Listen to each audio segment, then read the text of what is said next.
मत देना प्रेम का संदेश उस इंसान को जिसको मोहब्बत ने ही लूट लिया हो। मत व्यर्थ करना अपने शब्दों और ध्वनियों को जहां युद्ध का उद्घोष हो चुका हो। मत दिखाना उसे अपने मन की गांठ जिसकी उंगलियों की कोमलता खत्म हो चुकी हो।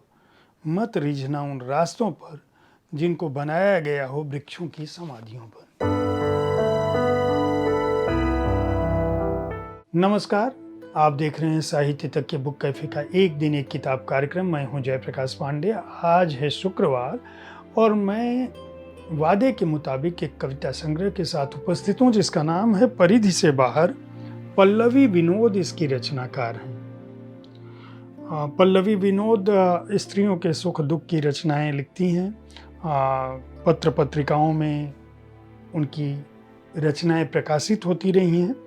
दीपक अरोड़ा स्मृति पुरस्कार योजना के तहत परिधि से बाहर प्रकाशित होने वाली बोधि प्रकाशन से उनकी यह पहली पुस्तक है। और आप जानते हैं कि पुस्तकों के बारे में मैं अपनी कोई राय अलग से नहीं रखता।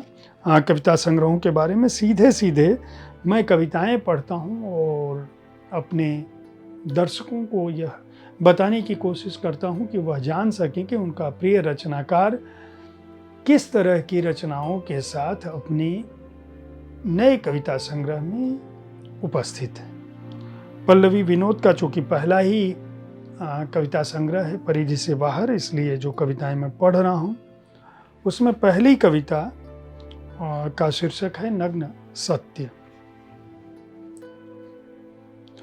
जैसे वेश्यालय की दीर्घा में खड़ी औरतें अभ्यस्त हो जाती हैं उन मुद्राओं की जिन पर रीझ कर उन तक चला आता है राहगीर, वैसे ही हम भी अभ्यस्त हो चुके हैं तुम्हारे शोर के।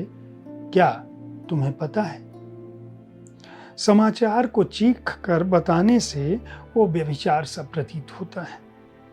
रोते हुए लोगों के सामने माइक लिए खड़े होकर तुम जिस सच को दिखाने का दावा करते हो, हम जानते हैं वो सच नहीं है, क्योंकि सच को ढक नहीं सकते। वो अपने नग्न रूप में सत्य ही होता है। सच को तुमने जिनके हाथों बेचा है उन्हें नग्नता अश्लील लगती है। आधुनिकता, संस्कृति का ह्रास और संवेदना 2 मिनट की मौन शोक सी लगती है, पर मंत्रालय की कुर्सियों पर बैठे बैठे नग्न होते लोगों से उन्हें कोई खतरा नहीं है। उन्हें यकीन है अपने अफीम के नशे पर नशेड़ी जनता कहाँ जाएगी। अपनी संस्कृति की श्रेष्ठता को इस मंच से दोहराने वालों को कभी बुलाना, अपने शानदार प्रसार कक्ष में पूछना उनकी सभ्यता की मूल इकाई, मुझे पूरा यकीन है वो औरत नहीं बताएंगे। क्या ही स्वर है पल्लवी विनोद का। दूसरी कविता जो मैं पढ़ रहा हूँ संग्रह है परिधि से बाहर। रचनाकार हैं पल्लवी विनोद। कविता का शीर्षक है भाषाएं मूक होती हैं। आकाश क्या है? अनंत संभावनाओं और रहस्यों का समंदर, जिसके तल में हजारों आकाशगंगा और ग्रह तैर रहे हैं। और समंदर उतनी ही संभावनाओं से भरा आकाश है, जिसमें उड़ता गोताखोर हर बार रोमांचित होकर धरती पर लौट आता है। क्रियाओं को हमने जैसे पढ़ा ठीक उसी तरह याद किया। मसलन हम पढ़ने को लिखना कहते और लिखने को पढ़ना, तब भी सब वही रहता और हम अटके रह गए बोली गई बेकार बातों के शोर में। जैसे नायक ने प्रेम निवेदन पर नायिका के मौन को उसकी अस्वीकृति समझा, जबकि नायिका उस क्षण का आस्वादन करती अपनी इंद्रियों को नियंत्रित कर रही थी। पिता के मौन को पुत्र ने उपेक्षा समझा, जबकि पिता ने पुत्र में अपनी उपस्थिति को मूक रहकर देखना चुना था। एक संवेदनशील मित्र सालों अपने प्रेमी की मीठी बातों को प्रेम समझती रही, जबकि वो कुछ भी नहीं था। एक मितभाषी मित्र कभी कह ही नहीं सका कि कोई उसके लिए बहुत जरूरी है। कितनी ही क्रियाओं की अनुपस्थिति ने नहीं देखा भावनाओं की उपस्थिति को। मुस्कान को अगर बेचैनी कहा जाता और बेचैनी को मुस्कान, तब भी क्या बदलता? कौन समझाए? भाषाएं मूक भी होती हैं। वर्णमाला और स्वर के आविष्कार से पहले भी लोगों ने की होंगी बातें, बांटे होंगे दर्द, की होगी मोहब्बत। एक दूसरे को चूमते हुए, थपथपाते हुए की जाने वाली बातों का स्वर कानों से नहीं, मन से गुजरता है। क्रिया के उदाहरण में खाना, पीना, लिखना, पढ़ना, चलना, सोना के अतिरिक्त एक और उदाहरण जोड़ने की जरूरत है। किसी रोते हुए को गले लगाना दुनिया की सबसे सुंदर क्रिया है। तीसरी कविता संग्रह है परिधि से बाहर, रचनाकार हैं पल्लवी विनोद। शीर्षक है सुनना। हम कितनी बातों को सिर्फ सुनते हैं, नहीं समझ पाते उनके अर्थ। जैसे किसी के दुख में अपनी सांत्वना देकर भी कहाँ देख पाते हैं उसके भीतर रेंगता हुआ दर्द। आत्मा अमर है पर नहीं दिखाई देती है। वो नहीं आती है भूखी प्रेमिका को अपनी हाथ से निवाला खिलाने। अनिद्रा झेलती अपनी बेटी को थपकी देकर सुलाने भी नहीं आती है। आंसू भरी आंखों से गीता की हर सूक्ति धुंधली दिखाई देती है। बुद्ध का दर्शन विरह की बैतरणी पार करने के बाद ही समझ आता है।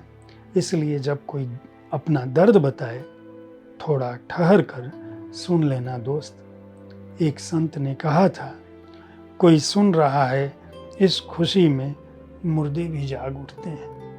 हो सके तो उस इंसान को मृत्यु से पूर्व मरने मत देना।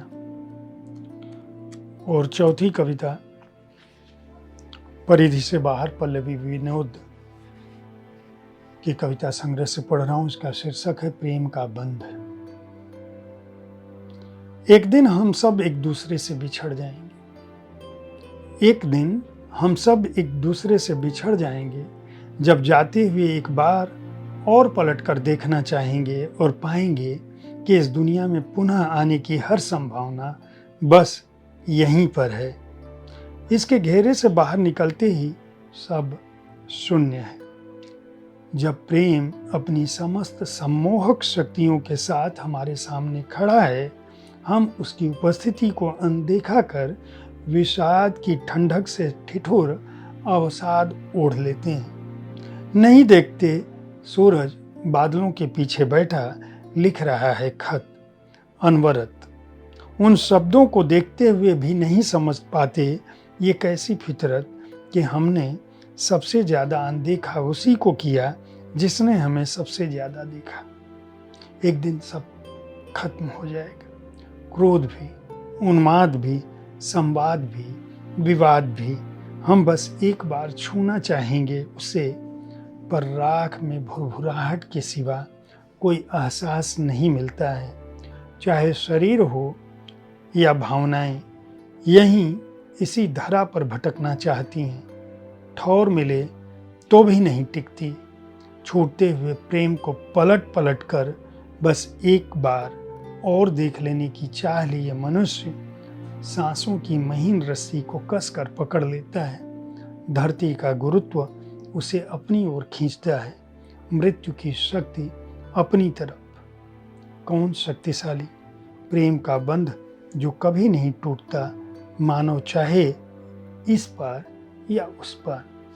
बहुत ही उम्दा कविताएं हैं पल्लवी विनोद की। अगर आप पहले कविता संग्रह से पल्लवी विनोद की रचनाओं के भाव को, उनकी संवेदनाओं को समझना चाहते हैं और आप अच्छी कविताओं के पाठक हैं, पारखी हैं, तो इस संग्रह को खरीद कर पढ़ सकते हैं। बोधि प्रकाशन ने इसे प्रकाशित किया है।